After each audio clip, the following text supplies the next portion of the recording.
দিল্লিতে দেওয়াল চাপা পড়ে মৃত 4 জনের দেহ ফিরতেই শোকের আবহ মুর্শিদাবাদের নওদার গঙ্গাধারী জোরতলায়। সোমবার সকালে 4 জনের মরদেহ গ্রামে এসে পৌঁছতেই কান্নায় ভেঙে পড়েছেন পরিবার পরিজন ও আত্মীয় স্বজনরা। শেষবারের মতো প্রিয়জনদের দেখতে ভিড় জমে গঙ্গাধারী জোরতলায়। ঘটনাস্থলে উপস্থিত ছিলেন নওদা ব্লকের বিডিও দেবাশিস সরকার ও পুলিশ প্রশাসনের আধিকারিকরা। পাশাপাশি আশপাশের গ্রামের হাজার হাজার মানুষও ভিড় করেন এই মর্মান্তিক দৃশ্যের সাক্ষী থাকতে। স্থানীয় সূত্রে জানা যায়, কয়েক মাস আগে কাজের জন্য দিল্লি যান তারা।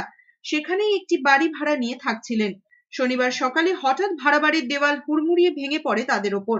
ঘটনাস্থলেই মৃত্যু হয় 4 জনের। মৃতরা হলেন মুর্শিদাবাদের নওদা থানার গঙ্গাধারী জোরতলা গ্রামের বাসিন্দা রবিউল শেখ, রুবিনা বিবি, হাসিনা খাতুন ও রুকসানা খাতুন। দেহ ফিরল আমাদের ওখানে দিল্লিতে এমপি সাহেব ছিলেন। এমপি সাহেবের তৎপরতায় এবং রাজ্য সরকার প্রশাসনের সহযোগিতায় আমাদের লাশ নিয়ে আসা হলো। লাশ প্রায় বাড়ি চলে এসেছে, আমাদের বাড়িতে চলে এসেছে।